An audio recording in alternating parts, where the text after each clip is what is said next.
धाकड़ खबर, बेखौफ सुबह बेबाक अंदाज।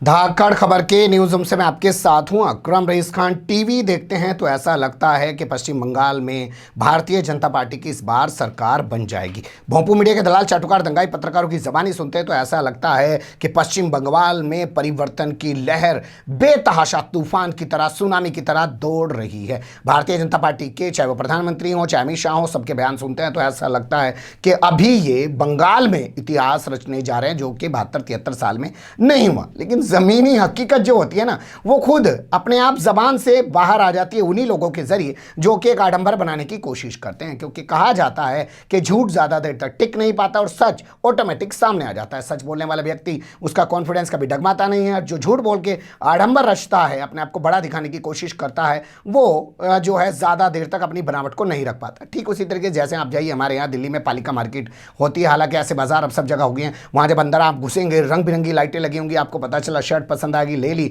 घर जाके देखा तो कहा कि ठग गए यार, ये कैसी शर्ट ले आए, तो कपड़ा भी अच्छा नहीं है, देखने में वहां तो इतनी खूबसूरत लग रही थी, यहाँ पे वैसी नहीं लग रही। तो ये हमेशा जो नकली चीज होती है उसको सजा संवार के रखा ही जाता है। ये किसी से ढका छिपा नहीं। जो खरी चीज़ें होती हैं, जो सच्ची चीज़ें होती हैं, उनको उतना सजाने की ज़रूरत नहीं पड़ती है। क्यों मैं ये बात कह रहा हूँ? आज बाकायदा एक प्रेस कॉन्फ्रेंस की दिल्ली स्थित भारतीय जनता पार्टी के हेडक्वार्टर में, जिसमें ऐलान किया गया 5 राज्यों में होने वाले चुनाव के लेकर प्रत्याशियों का। आपको पता है 5 राज्यों में चुनाव होने, केरल, पश्चिम बंगाल है, तमिलनाडु है, पुडुचेरी है और इसके अलावा असम है। यहाँ 5 राज्यों के चुनाव को लेकर आज कुछ सीटों का ऐलान किया। मैं आपके सामने सिर्फ पश्चिम बंगाल का कुछ हाल रखना चाहता हूँ, उसी से आपको पता चल जाएगा कि इतना सब कुछ हल्ला मचा रहे हैं कि आंधी चल रही है, तूफान चल रहा है, सुनामी आ गई है, कैंडिडेट नहीं मिल रहे हैं। भाई साहब, कैसे ये बात उठ रही है, पहले आप अरुण सिंह की जबानी सुन लीजिए। ये छोटी सी बातचीत जिसमें वो बता रहे हैं कि 3rd फेज और 4th फेज के लिए हम कितने कैंडिडेट्स का ऐलान कर रहे हैं।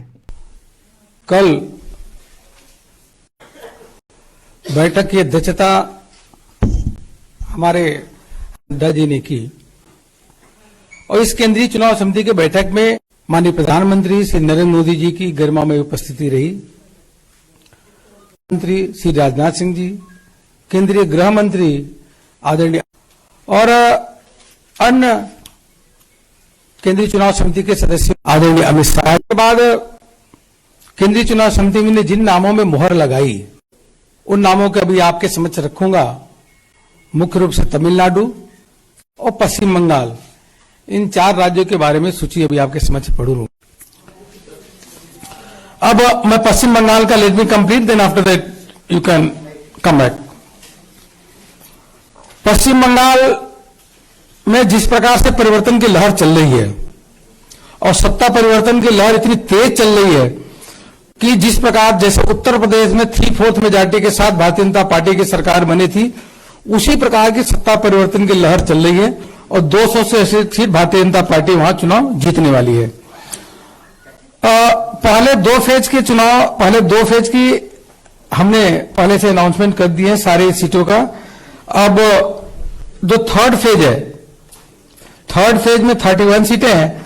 आज हम 27 सीटों को, 27 सीट को प्रत्याशियों के लिए घोषणा यहां से कर रहे हैं, जिसका केंद्रीय चुनाव समिति ने उसका अनुमोदन किया है। उसी के साथ साथ 4था फेज जो है, 4th फेज में 44 सीटें हैं। 44 सीटें में 36 सीटें, 36 सीट की घोषणा आज पश्चिम बंगाल के यहां से कर रहे हैं। और कुल मिलाकर अगर 3rd और 4th फेज देखें तो हम 63 कैंडिडेट इन दोनों फेज की घोषणा आज हम यहां से कर रहे हैं। सुन लिया आपने, अरुण सिंह ने बताया कि 3rd फेज में सीटें हैं 31, उसमें से 27 प्रत्याशियों के नाम का ऐलान कर रहे हैं। 4th फेज में यानी कि चौथे चरण के दौरान 44 सीटें हैं, उसमें वो 36 प्रत्याशियों के नाम का, कैंडिडेट्स के नाम का ऐलान कर रहे हैं। टोटल अगर मिला दें तो 75 में से 63 का वो ऐलान कर रहे हैं, 12 का ऐलान नहीं कर पा रहे। लेकिन अगर आपने ध्यान से सुना हो तो वो कह रहे हैं साहब, मीटिंग में प्रधानमंत्री भी मौजूद रहे, मीटिंग में जेपी नड्डा भी मौजूद रहे, राजनाथ सिंह भी मौजूद रहे, इतने सारे नेता, इतना सारा मंथन, और 75 सीटों में से सिर्फ 63 सीटों पर ही कैंडिडेट उतार पाए, 12 सीटों पर कैंडिडेट नहीं मिल पाए। और इन 63 में से भी एक तो अपना मंत्री उतार दिया, 3 अपने सांसद उतार दिए। अगर उन 4 को घटा दें तो सिर्फ 59 सीटों पर कैंडिडेट घोषित कर पाए। 4 तो इनके पास पहले से। क्या कैंडिडेट नहीं मिल पा रहे हैं भारतीय जनता पार्टी को? पहले आप देख लीजिए कि किस तरीके से मंत्रियों और सांसदों के नाम का ऐलान किया जा रहा है। राज्यसभा के सांसद Shri Swapan Das Gupta eminent academician, journalist also, Sri Sapan Das Gupta will contest from Charokeshwar. Tarkeshwar, Hindi में तारकेश्वर समझिए, बंगाली में तारकेश्वर, तारकेश्वर, TARAKESSWAR, तारकेश्वर, अलीपुर द्वार, ठीक है।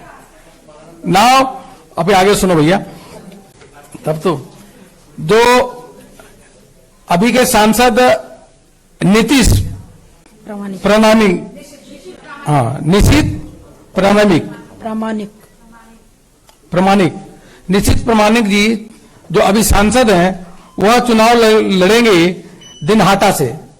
दिनहाटा सांसद हैं, दिनहाटा से चुनाव लड़ेंगे और बहुत ही फेमस जिसे गायक कहते हैं, उसी के साथ साथ अभी केंद्रीय मंत्री श्री बाबुल सुप्रियो जी चुनाव लड़ेंगे चंडीताला से।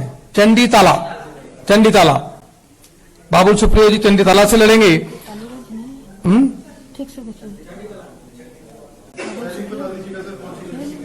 चंडीताला गौड़ा क्या पढ़ो। और फिल्म एक्ट्रेस चंडीतला से जज दासगुप्ता, टालीगंज से है शायद,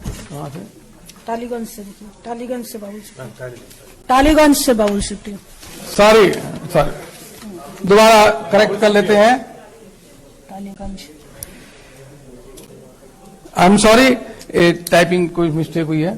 तो श्री बाबुल सुप्रियो जी जो केंद्रीय मंत्री हैं वह चुनाव लड़ेंगे टालीगंज से। टालीगंज TOLLYGANG, टॉलीगंज।